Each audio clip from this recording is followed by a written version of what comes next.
जय हिंद दोस्तों। 12वीं पास इस समय पर हो चुकी है और जहां तक मेरे को नजर आ रहा है कि लगभग मैक्सिमम स्टेट्स के अंदर 12वीं के एग्जाम लेने का भी डिसाइड हो चुका है कि एग्जाम नहीं लिए जाएंगे और उनको जो भी इंटरनल असेसमेंट के अकॉर्डिंग मार्क्स हैं वो अलॉट कर दिए जाएंगे। ऐसी सिचुएशन के अंदर बच्चों के साथ एक क्वेश्चन मार्क लग चुका है कि अब आगे क्या, क्योंकि अभी तक तो वो इस मामले में इस दुविधा में थे कि सर एग्जाम हो जाए उसके बाद सोचेंगे, लेकिन अब वो सिचुएशन आ चुकी है कि 12वीं के एग्जाम हो चुके हैं, नहीं हुए लेकिन रिजल्ट मान लिया गया है कि भैया इंटरनल असेसमेंट के अकॉर्डिंग आपको पास या फेल डिक्लेयर कर दिया गया है। अब बच्चे के सामने सवाल ये आ चुका है कि सर अब आगे क्या करें, कैसे करें, किस तरीके से अपनी प्रिपरेशन को आगे बढ़ाएं। और मैं आज उन बच्चों के लिए सेशन लेना चाहता हूं जो बच्चे किसी गवर्नमेंट जॉब की तैयारी करना चाहते हैं। लेकिन उससे पहले मैं आप लोगों को एक चीज की इंफॉर्मेशन देना चाहता हूं। यदि आप तैयारी करने का मन बना चुके हैं और ये डिसाइड कर चुके हैं कि हाँ आप यूपीएससी ही करेंगे या कोई गवर्नमेंट जॉब ही तैयार करेंगे, तो कोई भी एंट्रेंस एग्जाम की तैयारी के लिए आपको चाहिए एक बेसिक एनसीईआरटी कोर्स और एक मेथड कि किस तरीके से आप यूपीएससी तैयार करें।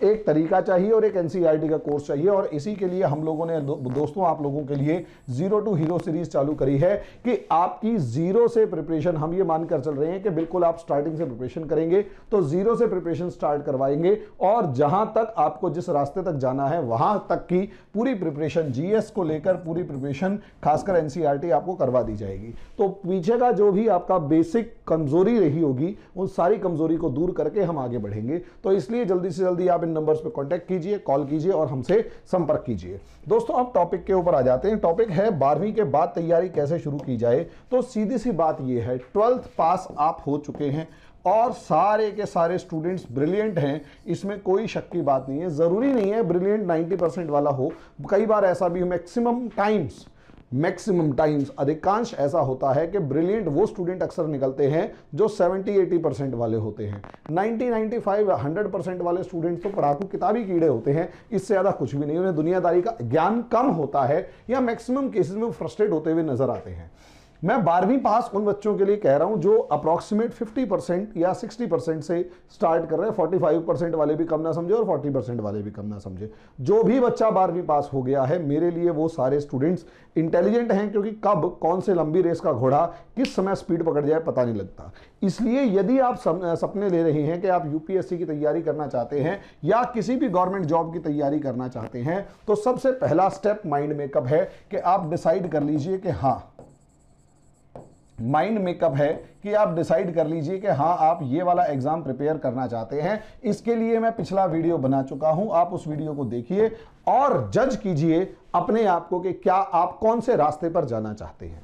दोस्तों असलियत में जब आप माइंड मेकअप कर चुके होंगे तो इसका नेक्स्ट स्टेप क्या है। उस माइंड मेकअप करने के बाद दोस्तों असलियत में उसका नेक्स्ट स्टेप ये है, जब आप माइंड मेकअप कर चुके होते हैं तो माइंड मेकअप का नेक्स्ट स्टेप ये होता है दोस्तों कि असलियत में how to start your preparation.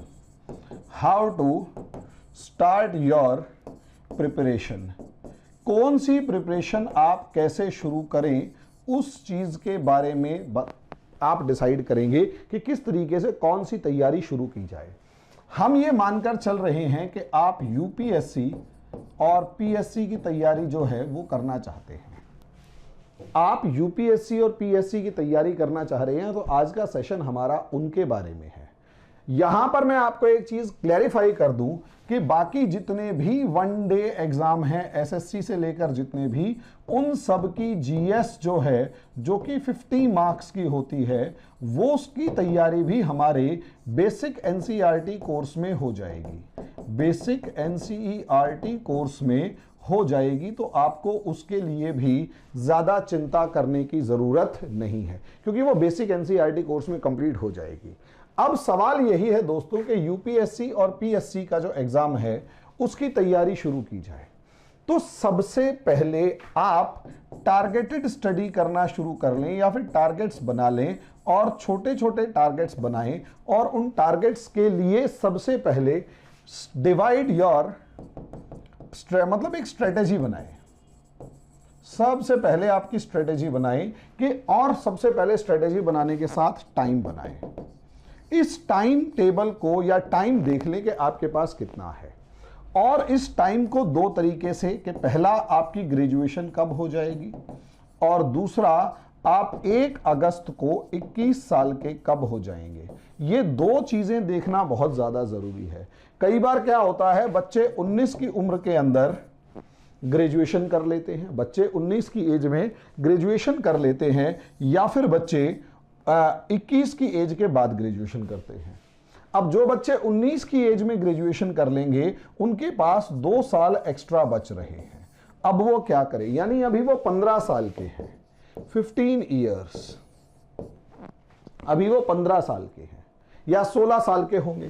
भाई 16 साल में आपने 12वीं पास कर ली है, 16 प्लस की उम्र में अगर आपने 12वीं पास कर ली है, तो आपको 21 की उम्र तक अपने आप को एलिजिबल अगर करना है, तो असलियत में 16 प्लस में आप 12वीं पास करेंगे और 19 प्लस में ग्रेजुएशन अगर आपकी हो जाती है, तो आपके पास अभी भी 2 साल हैं। ये 2 साल क्या करेंगे वो बाद की बात है। तो असलियत में अपनी जो प्रिपरेशन है उसे आप स्टेजेस में डिवाइड कर लीजिए। जो भी आपकी प्रिपरेशन है उसे आप स्टेजेस में डिवाइड कर लीजिए। मैं ये मानकर चल रहा हूं कि 3 इयर्स आपके पास हैं तैयारी के, क्योंकि जब तक आप ग्रेजुएट नहीं होंगे तब तक आप यूपीएससी क्रैक नहीं कर सकते, एग्जाम नहीं दे सकते। अगर आप यूपीएससी का एग्जाम नहीं दे सकते 3 साल तक, तो आपको सबसे पहले अपना पार्ट करना होगा फर्स्ट ईयर, सेकेंड ईयर और थर्ड ईयर। हम ये मानकर चल रहे हैं कि 3 पार्ट्स में आपका 3 साल होंगे। अब आपको यहां पर डबल लेबर करनी होती है। डबल लेबर क्या करनी होती है कि आपने जो ग्रेजुएशन है उसको भी ध्यान देना है और ग्रेजुएशन के बाद आपने यूपीएससी की प्रिपरेशन भी करनी है। तो यहां सबसे ज्यादा मेन प्रेशर किस चीज का होता है कि ग्रेजुएशन के होते हैं एग्जाम्स। अब यहां एक चीज देखी जाए कि ग्रेजुएशन आप बीए से कर रहे हैं, बीकॉम कर रहे हैं और बीएससी कर रहे हैं। यहां मेरा ये पर्सनल ओपिनियन है दोस्तों कि बीए बहुत ज्यादा, मतलब बीएससी करके अगर तो आप बीटेक कर रहे हैं फिर तो आपके पास एक प्रोफेशनल डिग्री मिल रही है जिससे आप जॉब के लिए अप्लाई कर सके। मेरा मानना यह है बीएससी और बीए में बहुत ज्यादा डिफरेंस नहीं है। अगर आपने 12वीं पास साइंस स्ट्रीम से भी की है और अगर आप आर्ट्स में एडमिशन ले लेते हैं तो कोई समस्या नहीं है। आपने 12वीं पास इससे की है और अगर आप यूपीएससी की तैयारी करना शुरू बीकॉम के लिए बीए में एडमिशन लेना चाहते हैं तो भी कोई प्रॉब्लम नहीं है, आप क्लास ले सकते हैं। और बीए में एडमिशन लेने के लिए सबसे बड़ा एक प्लस पॉइंट क्या है कि बीए का सिलेबस और यूपीएससी का सिलेबस 90% आपको कॉमन मिलेगा। सिलेबस इन द सेंस जो हिस्ट्री अगर आप यूपीएससी में पढ़ेंगे एग्जैक्टली काफी हद तक वही हिस्ट्री आपको बीए में पढ़नी पड़ेगी। जो पॉलिटी आप यहां पर यूपीएससी में पढ़ेंगे एग्जैक्टली काफी हद तक वही पॉलिटी, बहुत हद तक मैक्सिमम केसेस में 90% तक केसेस में वही पॉलिटी या उसका थोड़ा सा एडवांस वर्जन बीए में पढ़ना पड़ेगा। सोशियोलॉजी लेंगे और दूसरे सब्जेक्ट्स लेंगे तो कोशिश कीजिए, अगर आप बीए ले रहे हैं, भाई बीएससी ले रहे हैं तो कुछ भी ले, हमें कोई समस्या नहीं है। बीकॉम ले रहे हैं तो कोई भी सब्जेक्ट लें, कोई समस्या नहीं है। एफर्ट्स डबल करने लगेंगे। और बीएससी और बीकॉम करने के बाद, बीएससी खासकर बीएससी करने के बाद बहुत ज़्यादा सा अपॉर्चुनिटीज़ गवर्नमेंट जॉब के अंदर नहीं होती, प्राइवेट सेक्टर के अंदर भी नहीं होती, दोनों को कॉमन ग्रेजुएट माना जाता है। हाँ, कभी आप साइंस टीचर वगैरह के लिए अप्लाई करते हैं तो उसमें ज़रूर बीएससी को थोड़ा सा बेनिफिट मिल जाता है। लेकिन यहाँ अगर आप देखेंगे बीए, तो बीए के अंदर अगर आप देखेंगे तो कोशिश करें हिस्ट्री, पॉलिटी और उसके बाद ज्योग्राफी, उसके बाद क्या नाम है सोशियोलॉजी और फिलॉसफी, ऐसे सब्जेक्ट्स भर दें तो आपको ज़्यादा फायदा होगा। हिंदी भर दें, कोई ऐसी प्रॉब्लम नहीं है।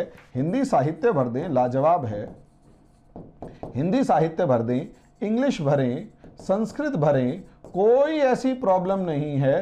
कोई भी सब्जेक्ट भरा जा सकता है, कोई भी सब्जेक्ट भरा जा सकता है इन सारे सब्जेक्ट्स के, इन बीए के अंदर। अगर आप इन सब्जेक्ट्स को लेते हैं तो आपको यहां पर बहुत सारा पार्ट यूपीएससी की प्रिपरेशन में कॉमन मिलेगा और आपको ऐसा महसूस नहीं होगा कि आपको डबल प्रिपरेशन करनी पड़ रही है ना। जो आप ग्रेजुएशन के लिए पढ़ेंगे वो चीजें यूपीएससी में काम आ रही होंगी और जो चीजें यूपीएससी में पढ़ेंगे वो ग्रेजुएशन में काम आएंगी, बल्कि वो दोनों एक दूसरे के लिए सपोर्टिव होंगी।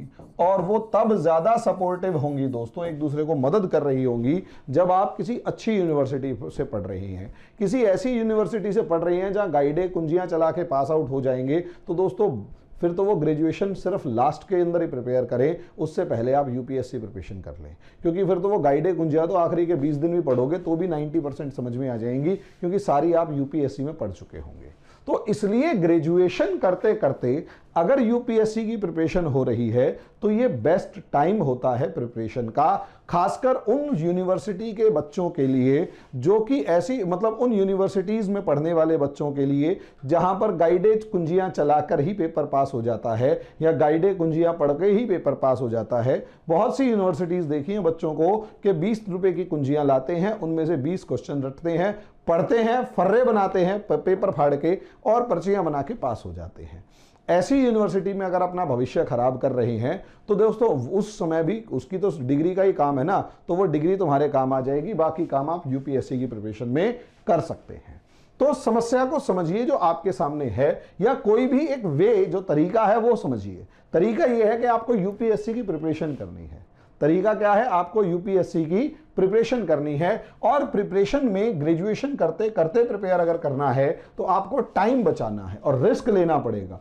बहुत से बच्चे मेरे से पूछते हैं सर बीएससी के अंदर कहीं ना कहीं स्कोप ज्यादा होता है। मुझे अब तक स्कोप नहीं लगा, मैं खुद बीएससी किया हुआ हूं, मेरे को ऐसा कुछ नहीं लगा कि कुछ जॉब्स को छोड़ दिया जाए, कुछ पर्टिकुलर जॉब्स को छोड़ दिया जाए तो उसके अलावा मैं कोई ऐसी जॉब बीएससी के थ्रू कर सकता हूं जो बीए के थ्रू। और गवर्नमेंट जॉब में तो मैक्सिमम हम बीए वाली जॉब, बीए ग्रेजुएशन वाली जॉब सारी की सारी भर सकते हैं। बीएससी का एफर्ट ज्यादा होते हैं और बीए और बीएससी बराबर होते हैं मैक्सिमम केसेस में। कुछ अपॉर्चुनिटीज ऐसी होती हैं जहां स्पेसिफिसिटी चलती है, वो तो दुनिया में हर जगह होता है, कोर्स अलग है। तो सबसे बड़ी बात समझिए, सबसे पहला स्टेप आपका ये है कि आप ग्रेजुएशन कौन से सब्जेक्ट से भरेंगे, ये समझ लीजिए। ग्रेजुएशन कौन से सब्जेक्ट से भरेंगे ये आपका सबसे पहला स्टेप है। जब आप ग्रेजुएशन को भर लेंगे तो अगला स्टेप क्या होगा दोस्तों यूपीएससी प्रिपरेशन में? अगला स्टेप ये होगा कि जब आप ग्रेजुएशन के बारे में डिसाइड हो जाएंगे तो join an NCERT course, join NCERT course. अब मैं यहां ज्वाइन ही लिख रहा हूं क्योंकि जो सेल्फ स्टडी करने वाले बच्चे हैं वो भी एनसीईआरटी खुद पढ़ेंगे, समझे? एनसीईआरटी खुद पढ़ेंगे और उन्हें बुक के अंदर 6 to 12 की एनसीईआरटी पढ़ा दी जाएगी, पढ़ ली जाएगी। लेकिन जैसे अगर हम जो एनसीईआरटी का कोर्स करवा रहे हैं, हम जो एनसीईआरटी का कोर्स करवा रहे हैं, उस एनसीईआरटी के कोर्स के अंदर हम क्या करेंगे? इस 1 ईयर कोर्स के अंदर सबसे मेन बात यह होगी कि आपको प्रीवियस ईयर क्वेश्चन पेपर जितने भी हैं, प्रीवियस ईयर क्वेश्चन पेपर जितने भी हैं वो सारे सॉल्व करवा दिए जाएंगे। पिछले सालों के जितने भी यूपीएससी और पीएससी में क्वेश्चन पेपर आए हैं टॉपिक वाइज वो सारे सॉल्व करवा दिए जाएंगे और उनको बाकायदा रटवा दिया जाएगा। 1 साल लगेगा इसमें, ये पूरा 1 साल का प्रोसेस है, लेकिन इस 1 साल में, इस पूरे 1 साल के प्रोसेस के अंदर आप लोगों को समझ में आ जाएगा कि हमने किस हद तक आप लोगों को तैयारी करवाई है, हमने किस हद तक आप लोगों को तैयारी करवाई है। तो ये बेस क्लियर कर देगा और 12वीं क्लास तक आपका जो भी कमजोरी रही है उस कमजोरी को दूर कर देगा। ये आपके कंसेप्ट को क्लियर कर देगा, आपके बेस को क्लियर कर देगा, एनसीईआरटी अच्छे से समझ में आ जाएंगे और जो भी आपको कमजोरी रही होगी 12वीं क्लास तक पढ़ने में वो सारी कमजोरियां दूर हो जाएंगी। 1 साल, देखो कभी भी क्या होता है ना, जब भी आप मकान बनाते हैं, जब भी आप बिल्डिंग बनाते हैं तो असलियत में जितनी ऊंची बिल्डिंग होती है, जितनी ज्यादा ऊंची बिल्डिंग होती है उतनी ही गहरी नींव होती है। फैक्ट है ये, जितनी ज्यादा ऊंची बिल्डिंग होगी उतनी ही गहरी नींव होगी। ये याद रखिएगा हमेशा। और क्यों? क्योंकि जड़ें अगर मजबूत नहीं हैं तो बिल्डिंग अच्छी नहीं बन पाएगी, और ये कड़वी सच्चाई है। एक साल आप अपना बेस तैयार करने में लगाइए। बहुत सारे बच्चे हैं जो ये कहते हैं कि सर उसने पहले साल में ही जाके क्रैक कर लिया। बेवकूफ है ये लोग जो कहते हैं कि पहले साल में क्रैक कर लिया। ना, पहले साल में बच्चा क्रैक करता है, इसमें कोई शक की बात नहीं है, लेकिन इसलियत में वो बच्चे एक साल की प्रिपरेशन को तो काउंट करते हैं, लेकिन उससे पहले वाली उसकी मेहनत को, उसके प्रॉपर बेस को तो काउंट करते ही नहीं है। वो उससे पहले वाली मेहनत को, उससे पहले वाले बेस को काउंट ही नहीं करते, और यही उसकी सबसे बड़ी प्रॉब्लम है। सबसे बड़ी प्रॉब्लम होती है बच्चे की। खुद सोचकर देखो यार, एक बच्चा, 1 साल की बात कर रहा हूं मैं, एक बच्चा 6ठी से लेकर 12वीं क्लास तक ईमानदारी से पढ़ रहा है, उसकी एनसीईआरटी के जो कंसेप्ट हैं वो पहले से ही स्ट्रांग हैं।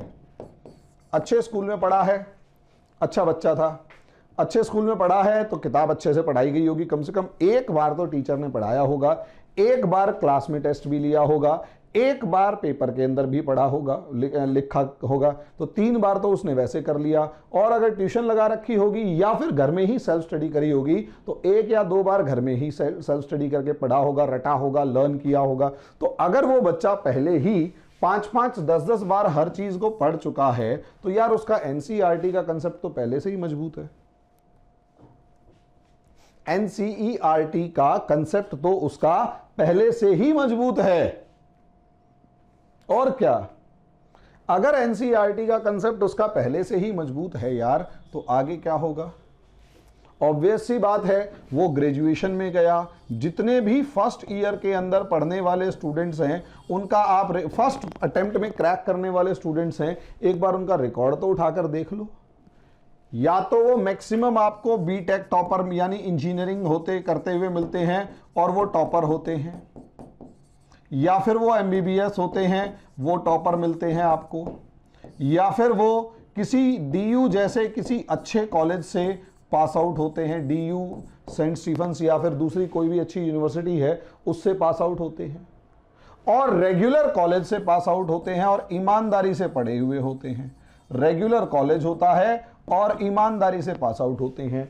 लोग कहते हैं बच्चे ने 1 साल प्रिपरेशन करी और उसके बाद सिलेक्शन ले लिया। मैं ये कहता हूं यार, एक बात बताओ, ये बेवकूफी भरा आप लोग कहते कैसे हैं? आप लोग 6ठी से लेकर उसके ग्रेजुएशन तक के 6 साल, आपकी 6 साल तो स्कूलिंग के हो गए और 3 से लेकर 4 साल आपके कॉलेज के हो गए, तो 9 से 10 साल की जो उसकी प्रिपरेशन है वो कौन काउंट करेगा? और आप इस स्टूडेंट का कंपैरिजन कर रहे हो एक ऐसे बच्चे से जिसके स्कूल में टीचर भी नहीं था। एक ऐसा बच्चे को आप वो सपना दिखा रहे हो कि फर्स्ट अटेम्प्ट में क्रैक कर जाओगे, जिसके स्कूल में टीचर ईमानदार नहीं थे, टीचर थे ही नहीं, था भी तो शिक्षा मित्र बिठा रखा था, स्कूल के अंदर बैठने के लिए कुर्सी भी नहीं थी, पढ़ने के लिए किताबें तक नहीं थी, फर्रे चला चला के उनके स्कूलों में बच्चे पास हो रहे हैं, और एग्जाम में जो असेसमेंट हुआ है उसकी भी कोई गारंटी नहीं है कि उस एग्जाम को चेक करने वाला, उस पेपर को चेक करने वाला जो टीचर है, क्या उस टीचर ने ईमानदारी से आंसर शीट पढ़ी भी थी या नहीं, टेस्ट वेस्ट उन्होंने कभी दिए नहीं, गाइडे कुंजिया करके पास हो गए, तो और वो ग्रेजुएशन भी ऐसे ही करके पास हुए हैं। अब एक तरफ ऐसा बच्चा है जिसका 9 से 10 साल तपस्या में बीते हैं, और एक बच्चा ऐसा है जो कर तो उसके पास भी वही ग्रेजुएशन की डिग्री है, लेकिन कभी भी उसने आज तक एक बार बुक रीड तो की ही नहीं, बुक रीडिंग तो उसने की ही नहीं। अब आप मुझे एक बात बताओ, अगर आपने बुक रीडिंग ईमानदारी से नहीं कर रखी तो कैसे आप उम्मीद कर सकते हैं कि आप उस स्टूडेंट का कंपैरिजन कर जाएंगे जो फर्स्ट अटेम्प्ट के अंदर यूपीएससी क्रैक कर गया है? नहीं हो पाता। बहुत बड़ा डिफरेंस है, बहुत बड़ा डिफरेंस है, क्योंकि दुनिया की आदत है, दुनिया बांस के पौधे के बारे में ये कहती है, दुनिया बांस के पौधे के बारे में ये कहती है कि भाई ये तो 5-7 दिन, कुछ ही महीनों के अंदर 20-20 फुट के हो जाते हैं, 1 या 2 महीने 3 महीने में 20-20 फुट के हो जाते हैं, इतने ऊंचे हो जाते हैं। लेकिन दुनिया इस चीज को भूल जाती है, वो दुनिया इस चीज को ध्यान नहीं देती, या दुनिया इस चीज को भूल जाती है कि आज अगर आप बांस आज अगर आप किसी जमीन पर बांस बोओगे तो वो अगले 5 साल तक उगेगा नहीं। तो उस बांस के पौधे के बारे में जो मैं बता रहा हूं वो यही है दोस्तों कि असलियत में 5 साल उसने जो जमीन में रहकर तपस्या करी उसे काउंट किया जाना चाहिए या नहीं, या सिर्फ वो जो दिखाई दे रहा है कि 2 महीने में आसमान छू रहा है। सवाल 2 महीने में आसमान छूने का नहीं है, उसने जो 5 साल जमीन में रहकर तपस्या करी, अपनी जड़ें मजबूत करी, वो ज्यादा मेन है। और उसी को समझो। असलियत में first year, second year, third year या फर्स्ट अटेम्प्ट, सेकंड अटेम्प्ट में क्रैक करने वाले स्टूडेंट्स, खासकर फर्स्ट अटेम्प्ट में क्रैक करने वाले स्टूडेंट्स, या यूं कहें फर्स्ट अटेम्प्ट से भी ज्यादा के 1 साल की प्रिपरेशन में यूपीएससी क्रैक करने वाले स्टूडेंट्स की सबसे बड़ी खास बात दोस्तों यही होती है, यही सबसे बड़ी खास बात होती है कि उनका स्कूलिंग और उनका कॉलेज बहुत अच्छा गया हुआ होता है। उनका स्कूलिंग और उनका कॉलेज बहुत अच्छा गया हुआ होता है, बहुत अच्छा। और जब उनका स्कूल और कॉलेज अच्छा जाता है तो उनके पास उस टॉपिक्स को, खासकर एनसीईआरटी के जो बेसिक कंसेप्ट्स होते हैं उनके ऊपर टाइम इन्वेस्ट करने की, बेसिक कंसेप्ट्स के ऊपर टाइम स्पेंड करने की कोई जरूरत नहीं होती। वो टाइम जो बचता है वो डायरेक्ट प्रिपरेशन में लगाते हैं। उनसे पूछकर देखो, रोज न्यूज़पेपर पढ़ रहे होते हैं वो, पूछकर देखो डेली न्यूज़पेपर पढ़ते हैं, और वो आज से नहीं 6ठी 7वीं 8वीं से पढ़ रहे होते हैं। डेली न्यूज़पेपर पढ़ते हैं और 6th 7th 8th क्लास से पढ़ते हैं। न्यूज़पेपर रीडिंग की उनकी हैबिट होती है, उनकी न्यूज़पेपर रीडिंग की हैबिट होती है कई सालों से, 6ठी 7वीं 8वीं से। तो इसीलिए उनका एक कंसेप्ट मजबूत होता है, उनका एक कंसेप्ट होता है जो मजबूत होता है। डेली न्यूज़पेपर का कंसेप्ट उनका बड़ा जबरदस्त होता है। तो वो बेसिक प्रिपरेशन को आपको ध्यान देना पड़ेगा। और इसीलिए हर वो बच्चा जो कि ऐसी किसी कॉलेज या यूनिवर्सिटी से पढ़ रहा है जो वहां पर गाइडे कुंजियां पढ़ा के या स्टैंडर्ड के टीचर्स नहीं है, अच्छे टीचर्स नहीं है, बिलो द लाइन टीचर्स हैं, तो ऐसे स्टूडेंट को पहले अपना बेस मजबूत करना पड़ेगा। एनसीईआरटी, किसी को भी एनसीईआरटी कोर्स को ज्वाइन करना पड़ेगा ऐसे बच्चों के लिए। और कोरोना पीरियड में बहुत ही बेसिक अमाउंट के अंदर हमने स्टार्ट कर रखी है, और ये जीरो टू हीरो सीरीज इसी के से रिलेटेड है। ये जो जीरो टू हीरो सीरीज है ना दोस्तों, वो इसी से रिलेटेड है, इसको आप ज्वाइन कर सकते हैं। अब जब आप सेकंड लेवल ईयर में आते हैं, फर्स्ट ईयर में, और ये प्रिपरेशन कब तक चलती है, ये लगभग 10 महीने के अंदर आपकी प्रिपरेशन खत्म करवा दी जाएगी। आखिरी के 2 महीने सिर्फ और सिर्फ आप एग्जाम्स को देते हैं। बच्चों के एग्जाम्स होते हैं, जैसे नॉर्मली अभी तो कोरोना पीरियड चल रहा है, नहीं तो एग्जाम्स जो होते हैं वो मार्च, अप्रैल, मई और जून तक चलते हैं। तो उस टाइम वो एग्जाम दीजिए, फिर नेक्स्ट लेवल पर पहुंचिए। नेक्स्ट लेवल एडवांस स्टडीज का होता है। अच्छा, यहां न्यूज़पेपर कॉन्टिन्यूअसली पढ़ते रहो, यहां न्यूज़पेपर लगातार पढ़ते रहो, न्यूज़ के ऊपर नजर बनाए रखो। एडवांस स्टडीज की बात हम कर रहे हैं। अगर आप एडवांस स्टडीज की बात करते हो, अगर आप एडवांस स्टडीज की बात करते हो, तो यहां पर अभी तक जो आपने एनसीईआरटी का कोर्स पढ़ा है उसकी एडवांस बुक्स या हायर लेवल बुक्स को पढ़ना पड़ता है।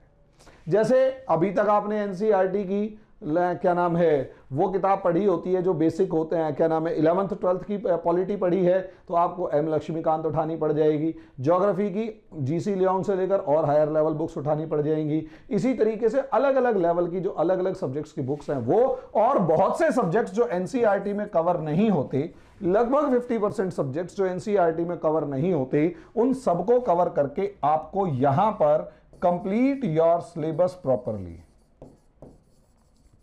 योर बेसिक सिलेबस प्रॉपरली, यहां पर आपका जो बेसिक सिलेबस है वो प्रॉपरली कवर कर लिया जाएगा। ये आपकी प्रिपरेशन का सेकंड और मोस्ट इंपॉर्टेंट पार्ट है। 3 साल प्लान करना है तो 3 साल लंबे प्लान में ताकत भी लगेगी। और थर्ड ईयर में आप क्या करेंगे दोस्तों? थर्ड ईयर में सिर्फ आपने revision test, revision test, revision test, revision test, revision test और रिवीजन टेस्ट, सिर्फ और सिर्फ ये करना है और कुछ नहीं करना। Revision test, revision test, revision test, बस जितना ज़्यादा रिवीजन करेंगे, जितना ज़्यादा टेस्ट देंगे, फिर रिवाइज करेंगे, फिर टेस्ट देंगे, फिर रिवाइज करेंगे, फिर टेस्ट देंगे, यानी जब तक आप फाइनल ईयर ग्रेजुएशन करके निकलेंगे आप फुल्ली प्रिपेयर्ड होंगे किसी भी एग्जाम, खासकर यूपीएससी और पीएससी के एग्जाम्स को देने के। आप यूपीएससी और पीएससी एग्जाम को देने के लिए फुल्ली प्रिपेयर्ड होंगे, मेंटली प्रिपेयर्ड होंगे। समझे? अगर आपका 5 वर्षीय योजना है या 4 वर्षीय है तो ये रिवीजन टेस्ट 1 साल आगे बढ़ा दीजिए, इससे ज्यादा कुछ नहीं। रिवीजन टेस्ट का 1 साल आगे और इंप्रूव कीजिए, इसके अलावा कुछ नहीं। जब आप ये प्रिपरेशन कर लेते हैं तो आप फर्स्ट अटेम्प्ट के अंदर कहीं अच्छे लेवल पर कम से कम आप मेंस और इंटरव्यू के बीच में पहुंच जाते हैं। बेसिक्स आपके अच्छे हैं ना, अगर आपने बेसिक्स स्ट्रॉन्ग कर लिए हैं, अच्छे कर लिए हैं। अगर आपके बेसिक्स अच्छे नहीं है तो आप कुछ भी करते रहिए, कुछ नहीं होगा। यस, जो बच्चा इसे ग्रेजुएशन के बाद करेगा और उसका बेसिक कमजोर है, उसे यही सारा रास्ता 12वीं के बाद अपनाना पड़ता है। और ऐसा होता है, बहुत से बच्चों को सुना है कि ग्रेजुएशन के बाद करेंगे। मैक्सिमम स्टूडेंट्स हैं सर ग्रेजुएशन के बाद करेंगे। कोई बात नहीं, ग्रेजुएशन के बाद आपके पास आपका टाइम है, लेकिन सीधी सी बात यह भी है कि ग्रेजुएशन के बाद जब आप कर रहे होते हैं तो कहीं ना कहीं एक समस्या आ जाती है। और एक बात और याद रखिएगा, सबसे पहले ये जो लाइन खींच के टीचर पढ़ाने वाले हैं इनसे दूर रहिए, क्योंकि लाइन खींच के जब कोई टीचर पढ़ा रहा होता है तो उसका एक समस्या ये है कि उसका दायरा उसी लाइन और उस अक्षर के आसपास ही रहता है। वो उससे ज्यादा एडवांस चीजों को कनेक्ट करके दिखाने की बहुत ज्यादा सी कोशिश नहीं कर रहा, क्योंकि वो बिल्कुल ऐसा ही है जैसे स्लाइड बनाई और नोट्स पकड़ के खींच के दिखा दिए। कंसेप्ट क्लियर ढंग से नहीं होगा, वो कहानी की तरह सुनेंगे और उतना ही समझेंगे। जब आपको ये फ्लो चार्ट्स बोर्ड पे लिखवाए जाते हैं तो असलियत में चीजों को अलग अलग डायमेंशन में कनेक्ट किया जाता है, और ऐसे में आपकी तैयारी कहीं ज्यादा बेहतर तरीके से होती है।